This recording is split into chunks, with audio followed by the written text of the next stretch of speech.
Also, I've never wanted to become a figure skater more in my entire life.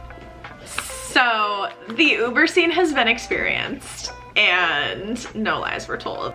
My heart hurts and I'm way too emotionally invested. I learned a very important lesson from doing this reading vlog. Hello, my gorgeous angel reading bestie queens. I hope that you're having the most wonderful day of your entire stinking life. Welcome or welcome back to my channel. My name's Tori. We're doing a weekend reading vlog. We're gonna be reading, as I'm sure you would have seen from the title of this video, sports romances. I have, I think, like football and hockey, and I can't wait.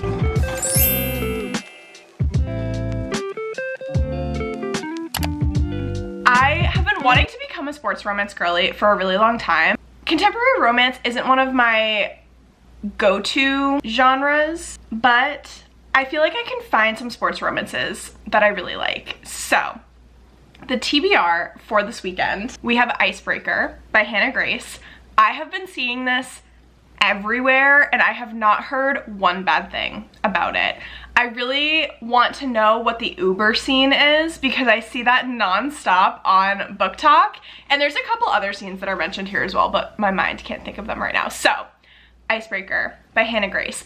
As I get to these books in this vlog, I'll give more of a proper synopsis for them. The next book that I have is on Kindle. I think it's on Kindle Unlimited, but I did pick up these two on Stuff Your Kindle Day, so I apologize if they're not actually on Kindle Unlimited. I have I Dare You, which is a secret admirer standalone romance. This one is a football romance, and this one is by Ilsa Madden Mills. I think it's pretty short. I think that one is around 250 pages, so I'm going to start with that one. I've already read the first chapter, and I'm already really liking it. It takes place at this college in Mississippi. Our heroine in this book is kind of like the nerdy girl. She's like not trying to be the popular girl. She is just doing her own thing, and they go to this party in a field, and she makes little lover eyes at, unbeknownst to her, like the most famous football player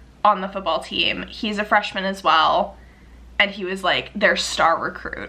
So that's the setup that I know so far. And then the last book that I would like to get to is called Play It Dirty. This one is definitely on Kindle Unlimited. This is a college hockey romance. It is book one of the Players of Hannaford U series, and this is by Michelle Hercules. This is another one that Book Talk got me with. I read like some like excerpts or like a scene or something on Book Talk, and I was like, that sounds juicy. I want that. I have no idea what that one is about though. And also, to kick off this vlog, I have some bookish mail that I wanted to open. So these are bookmarks from one of my favorite Etsy stores called Gigi and Bo. It might be a little early, but I am just so excited for spooky season that I wanted to order them. Oh, cute. I will leave this Etsy store linked in the description box below. This is the second order that I've done with her, and she just has the cutest store literally ever. I realized that for spooky season, I did not have as many spooky bookmarks as one needs. So I got 3. There's 2 in this one, so I will open these up. And I just love bookmarks with little tassels, and these colors are so cute. Oh my gosh. Okay, so this first one is like a pumpkin spice bookmark because pumpkin spice season is the best season in my opinion. It came with this little tassel that's kind of like peachy orangey colored, and then she has her stamp on the back. These are so cute. Then I got another tassel one, and this one is little dancing skeletons. I'm obsessed. And then the last one, I didn't get a tassel on it. This last one is little like gingham ghosties with flowers. Stop, that is literally so cute. Now that we did that little book mail unboxing, I am gonna get back into reading I Dare You, and I will update very shortly.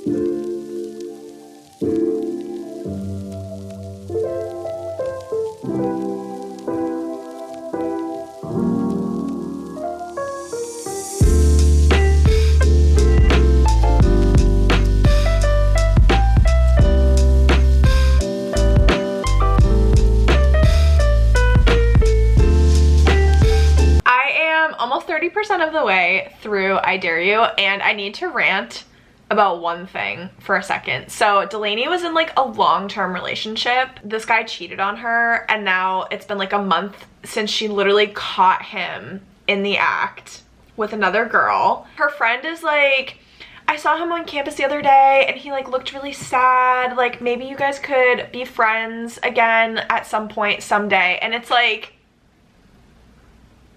that was his decision to sleep with another girl when he was in a long-term relationship with someone. He should be sad. Let him be sad because he can suck it. We don't like him at all. I get so annoyed when people are like, oh, well, he's really sad because of like, you know, everything that happened and he like misses you. It's like, as he should be. He should be sad. And he should miss Delaney, because who does that? And then just expect to be like forgiven?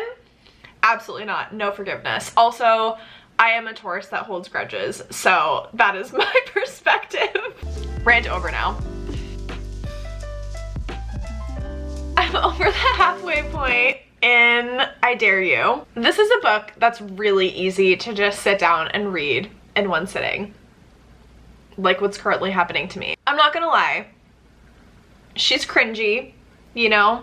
I like the Delaney chapters more than I like the Maverick chapters because it feels like a girl trying to write through like a cocky jock POV in the Maverick chapters. Not that it's not believable, but it's just really like cheesy and corny. The only other like critique that I have of this book is that it was published in 2018, but it feels so much more out of date. It's not like the best written romance, but it's just really cute. Like, I like Delaney. I think that she's quirky in the way that a heroine in a contemporary romance is quirky, and I like Maverick because he is like cocky about like girls wanting him and stuff like that, but he is really, really sweet, and there are some parts of him, like him and his backstory and his family, that make him endearing.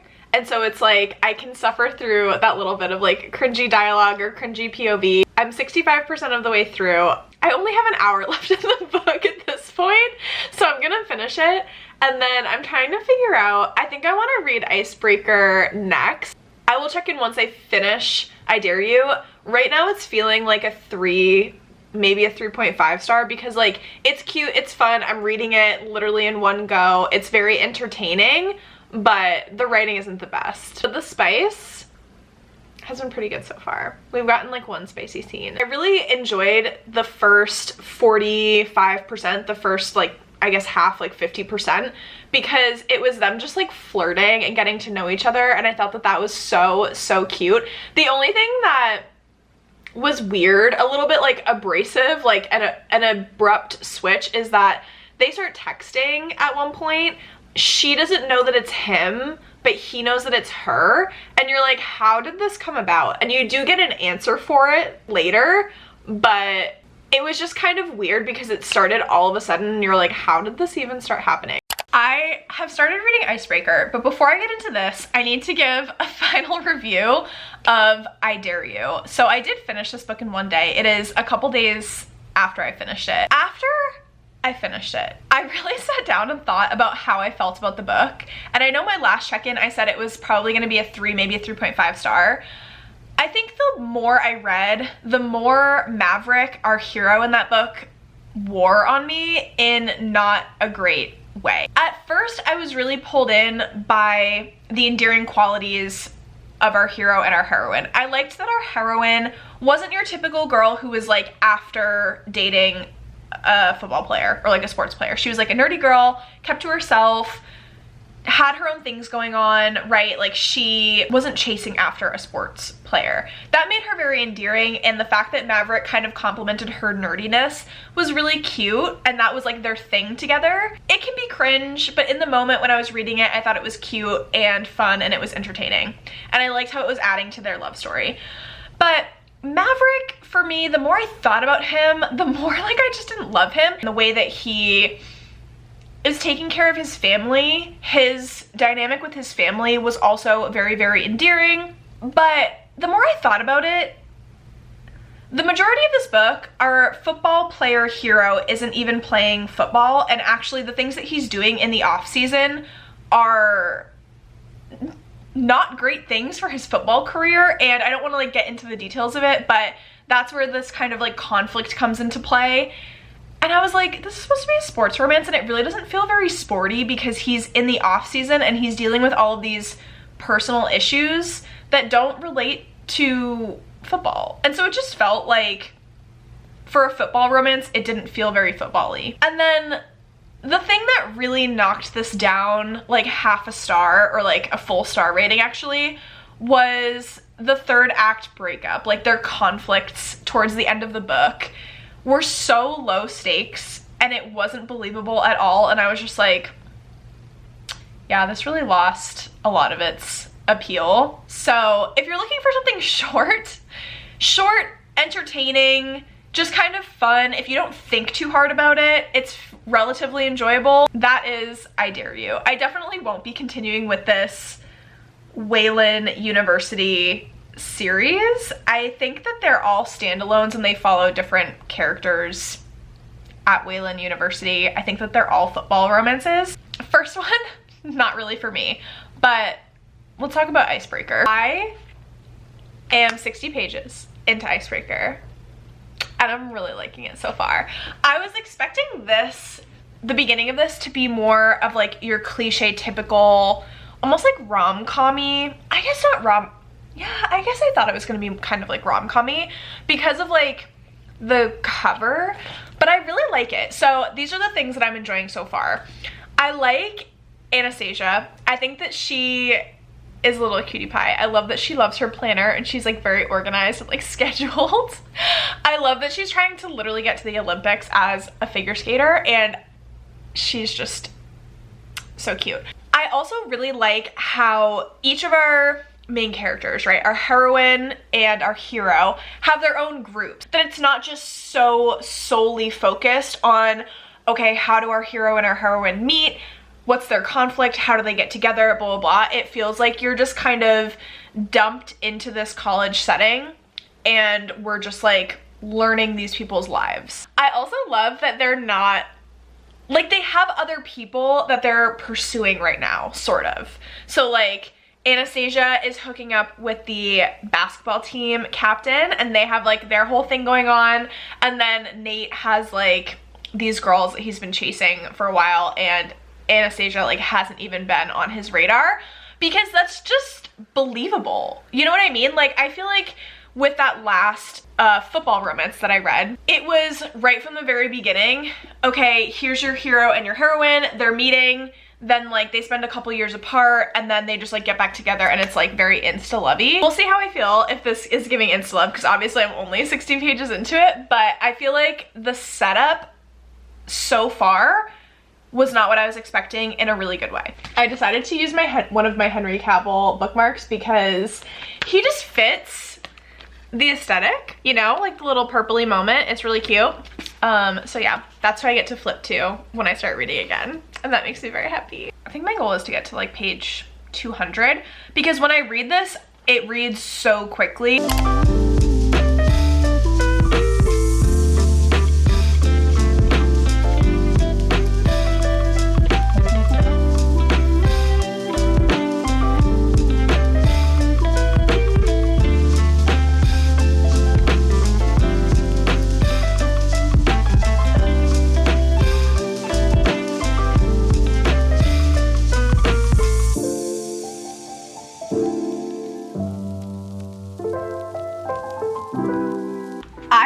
Gotten like 3 scenes with this man, but I can't wait for JJ's book. Like, I need him to have his own book. I have gotten literally 3 scenes with him and I'm obsessed with him.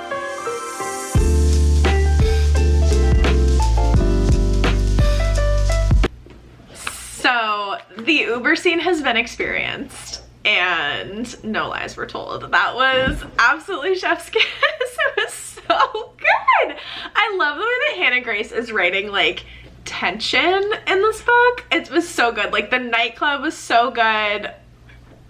It's so good. I fully acknowledge that I am way too emotionally invested in this at this point, because as things are, when you're in college and when you're trying to do casual things that like a lot of emotions are involved in, it's just messy. And I feel like it's depicting like a really true, believable, organic, like college experience relationship, but like it's hurting my feelings. I'm just like not okay right now. And I went into this thinking, oh my gosh, it's gonna be a fun, silly, goofy time. Tell me why my heart hurts and I'm way too emotionally invested. I started annotating the book, as I think I would have showed you. So I have a tab for giggling like a schoolgirl, ow my heart, and screaming at the top of my lungs with a spicy pepper. There are a lot of green tabs in here, and green is screaming at the top of my lungs with a spicy pepper.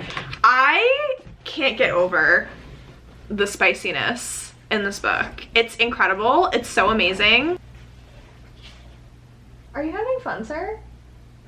I changed my sweatshirt because I have a call for work in a couple minutes and I didn't want to be wearing my Barbie sweatshirt. But this book has me wanting to stay up all night just to like finish it. And I can honestly say that is pretty rare for me. I usually feel like, okay, I can put this down and like I'm excited to pick it up tomorrow. But this book has me wanting to stay up all night. I'm obsessed with Nate and Stassi. I can't wait. I think this is going to be a series. I can't wait for the other books. Like, I love Hannah Grace's writing. I know that I'm like a third of the way through the book and I'm already like singing praises out here, but it's messy and it's so organic and like realistic. And maybe it's just because the last sport romance that I read, the football romance, was so like cringy and cliche, and this one feels so not that maybe it's like hyping this book up even more in my head. But I'm really just having so much fun with it. Hello besties. I feel like most of my updates have been in this very spot, but I've been reading a lot at my desk lately, so that's why. Last night, I got up to the halfway point in Icebreaker. It is such a cute love story. I love it so much. Aaron needs to go in the absolute dumpster. We hate him.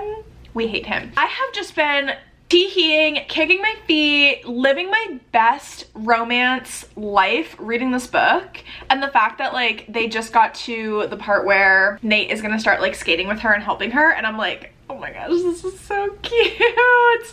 Also, I've never wanted to become a figure skater more in my entire life. Like, Anastasia is just such a vibe and I'm living for it. I'll try to take a couple clips of my annotations that I've been doing because they're literally nonsensical. They're just my reactions to things that are happening in the book. I also really love how their friend groups are like playing into the romance, because I think that that's such a realistic part, especially dating in college. It's like if you're dating someone, your friends are gonna know about them. You're gonna like be going to parties together. You're gonna be going like to clubs or bars and stuff like that together. And I just think it's realistic, and it's not, I mean, I guess there's some like cheesy parts, but I don't feel like this is cheesy. I will check in. I think I'm gonna do my next check-in once I finish this, because I want to read a lot of it today. You know it's a good book when it makes you completely forget about your phone, and that's what happened to me last night. Like, when I laid in bed and I was reading this book and I was annotating a little bit, I had no desire to pick up my phone. I had lo-fi beats on in the background, like from YouTube, and I was just vibing. And then I looked at the clock and I was like, wow, it's midnight. Okay, I need to put this down now. I will leave you with that. I will check in once I'm done.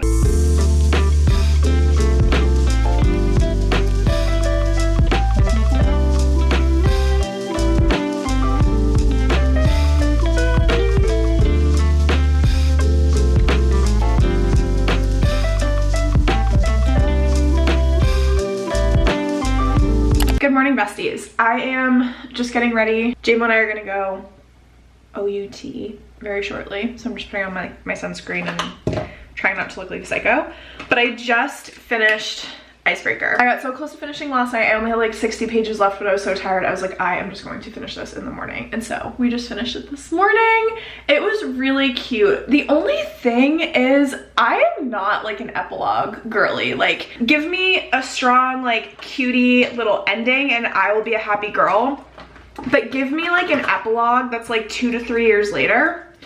I'm just not about it. I don't know what it is. I just feel like, I don't know. It was cute and I loved the ending, don't get me wrong. I'm just not, I never like epilogues. I don't know what it is. I'm trying to figure out my final rating for it because like enjoyment level, it was a 5-star. Like I just loved it and I thought it was so cute. The only thing is I feel like it was a little bit drawn out towards the end. And it could have been a little bit more concise. I found that it started to get really repetitive as we were closing in on the 400-page mark. We got their full story and I loved the beginning of the book where it really showed their like dating and like the tension building and stuff like that. So where that was a little bit slower, I knew that like towards the middle and the end when their relationship was really getting strong and much more established, I understand why that was a little bit drawn out as well, but that's where it gets a little bit boring, right? Because obviously like the tension is the most fun part of the love story, like the dating and stuff like that. So I do think that it could have been a little shorter. Did I still love every minute of it? Yes. I'm probably gonna give it a 4.5 star. I just loved it though. I thought it was so cute, and now I'm really scared that this last hockey romance that I'm gonna read is not gonna match up to how I just felt about Icebreaker, you know what I mean? That being said, our last hockey romance that we're gonna be reading, or sports romance, but it's a hockey romance, is called Play It Dirty. It's a bit different of a premise. So the guy is like very, very cocky. His name is Kingsley and he's like, I'm a gifted hockey player, but earning the spot on the Hannaford U hockey team took more than just talent. And then he's like, when it comes to dating, I've had it easy, blah, blah, blah. But there's a girl, her name's Gia, and she's a goddess amongst mortals. Not only didn't my charms work on her, she friend zoned me. So, I don't know, I guess there was like a little bit of that in Icebreaker. Also, if you're wondering if this is the second day wearing the sweatshirt, yes, it is. I decided to sleep in it because I literally love it so much, but I'm about to change, so no judgments. Oh, it's 396 pages. So I can probably get pretty far in it today. My goal is to finish it as close to finishing it as I can today and then be able to finish it off tomorrow.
We just made a coffee. I'm taking a break from reading. I am now 100 pages into Play It Dirty, and I'm really liking it so far. I was a bit worried because it does have a similar setup to Icebreaker, but it's starting to hit different. I would say Play It Dirty is like a lot messier. There's a lot of like cattiness and kind of drama that's going on within the hockey team itself. They're not like best buds. One thing that I really like that Michelle Hercules has done so far is she put us like in the middle of a game, and she's like describing like what's going on with like the players, and like Noah's like obviously on the ice and he's like playing, and that was really nice because we didn't get any actual like sport scenes in Icebreaker, and we got absolutely no football scenes from I Dare You. So I really liked that we actually get a game scene, and I hope that we get more. The other thing that I'm loving is there's a fake dating trope in this one, and it's really cute. I was expecting Noah, our hero in this book, to be a little bit more of the bad boy. That's kind of how he read from the summary. I was expecting him to be like really cocky, like sure of himself, and once he set his eyes on Gia, it was like, this is happening, you're mine, I'm yours, end of story.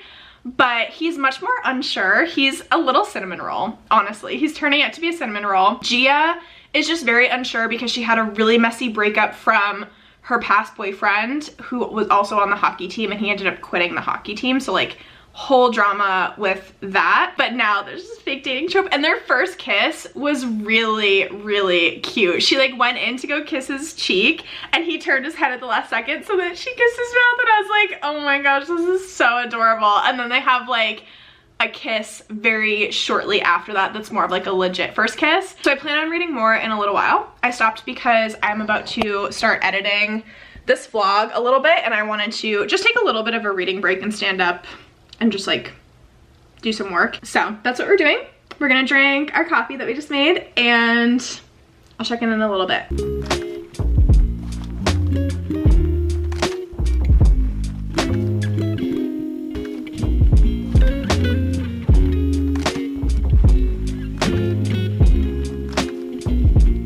You're gonna hear JMO crunching in the background, and I do apologize. But I just wanted to say, I started reading again, and I'm loving the chemistry between Gia and Noah. I think that they are so stinking cute. I feel like Noah is giving very similar energy to Nate in that he is like really, really sweet. Like he's giving golden retriever energy, but I feel like when things get spicy, it's gonna be like, it's the perfect balance of sweet and spicy, and that's why I loved Nate so much in Icebreaker. The only thing that I think is a little bit over the top at this point in this book is the level that like other girls on campus are going to, and how they like freak out about these hockey players. I feel like it would be more believable if this was like an NFL romance, because then like these boys are like making big money, higher, I don't know, higher stakes, I guess, if you like land like a hockey player or whatever. But the fact that these boys are in college, I say boys, like the fact that these players, these hockey players are in college, I feel like the girls and their level of cattiness, just because they want to land like a hockey player, it seems excessive. Hi besties. So I've taken a little bit of a reading break. I am more than halfway through Play It Dirty. The plot is losing me a little bit. Like some really random things are happening. Basically find this box of puppies and then decide that they're going to co-parent a puppy together, and I'm like, the logistics of this is very questionable. I don't really understand it, but as someone who has had an 8-week-old puppy, I'm like, y'all are trying to do this while you're balancing class. How are you gonna potty train this puppy? Maybe I'm overthinking it, but I'm like, this was a questionable event to take place in the plotline of the story. They fake dated for like 5 seconds. Both of them had feelings and were like pining for each other from the moment that they started fake dating, and then like 3 chapters later, they were both like, wow, I really have feelings for this person, and we're like basically real dating. I'm liking it because I like their dynamic together, and the spice is spicing. I think if I didn't like the spicy scenes as much as I did, I wouldn't be as into this book as I am. She's also getting these like threats because now that she's like fake dating Noah, and she has like a social media presence, and she does social media for the hockey team, she was getting a lot of comments and stuff on her posts of not nice things. People are kind of like bullying her, saying that she has a history with, you know, hockey players, and she's kind of just like chasing hockey players. And like other things are happening as well that are really creepy, that are hinting more towards like stalkery stuff, and I would just be really surprised if it's not the character that I think it's going to be, because they've really only set up one person to be this kind of creepy stalkery person. So my star rating is very dependent on how this continues and where this is gonna go. I don't even know where to start with this update. So I finished Play It Dirty last night, and I've learned a very important lesson from doing this reading vlog. With sports romances specifically. I need to wait until I'm at least 80% of the way through the book to determine whether or not I like it. From the 50% mark onward, Play It Dirty, the plot completely lost me. Like, we really devolved significantly from where I left you to where it ended. And it's tough because I don't want to get into spoilers, but I will talk about some tropes because I need to communicate this in some way, shape, or form about why I ended up giving this book that I thought was going to be like a 3.54 star, a 2 star, and even that, it's like a really low 2 star. I almost want to give it 1 star, but I feel like that's mean and I just like don't have it in my heart to give it 1 star. Maybe like a 1.5 rounded up to a 2 because like I can't. Okay, let's just talk about it. Tropes that are in this book that don't even take hold until you're 75% of the way through the book, okay? Stalker trope, kidnapping trope, pregnancy trope, co-parenting an 8-week-old puppy trope. Mind you, they're sophomores in college. The 8-week-old puppy ends up kind of saving the day during the kidnapping trope, and I was like, what is actually happening? I was blown away, but was it like one of the funniest things to just see like what plot twist we were gonna take next? Yes, I was thoroughly entertained. I was laughing out loud at how much it devolved. Like, the start was pretty strong. The spice was good. If anything, I thought there was too much spice. For what this book was, it was 400 pages, maybe like slightly over 400 pages. It did not need to be that long, and I think if it were shorter, we could have focused on having a more like angsty buildup and like tension buildup. I think the other like biggest letdown besides just the plot in general was it was supposed to be a fake dating trope, and we didn't actually get to experience any fake dating because once they decided that they were going to fake date together, they just fell for each other. The reason you do fake dating is for the angst, for the tension, for that build up, and then you want them to have that aha moment where they realize, oh my gosh, I'm actually falling for this person. These two had already fallen for each other before they even started fake dating. I'm gonna be ranking these books in the order of their star ratings. So at the top of this list was Icebreaker. I absolutely loved it. I gave it 4.5 stars. If I could read more sports romances like Icebreaker, I would be in a very good place with sports romance. Next on this list, but a significant bump down, is I Dare You. This book I ended up giving 2 stars. If you didn't think too hard about it, it was enjoyable. I was kind of just along for the ride, not taking it too seriously. It was a silly, goofy time, and it was pretty cute. Then, in last place comes Play It Dirty. I have it ranked as a 2 star on Goodreads. It's probably a 1.5 star, if we're being honest and transparent. It makes me so sad to give this 1.5 stars because I really did like Noah. I thought he was giving golden retriever energy. He was really, really cute and really sweet. And it's not that I didn't like Gia. I liked Gia as well. It's just the plot was the main issue. I found that with sports romances, I really like the I'm gonna get her to wear my jersey trope. Like, I love that. I think it's really sweet and really cute, and the fact that these boys get so happy when they see their girl wearing their jersey, like coming to their games, I think that that is so cute. That's like one of my favorite parts about reading sports romance. That being said, I hope that you enjoyed this video, friends, reading a genre that I don't typically read. If you liked it, please be sure to give it a big thumbs up, subscribe to my channel. I will catch you in the comments, and I will see you in my next one. Bye!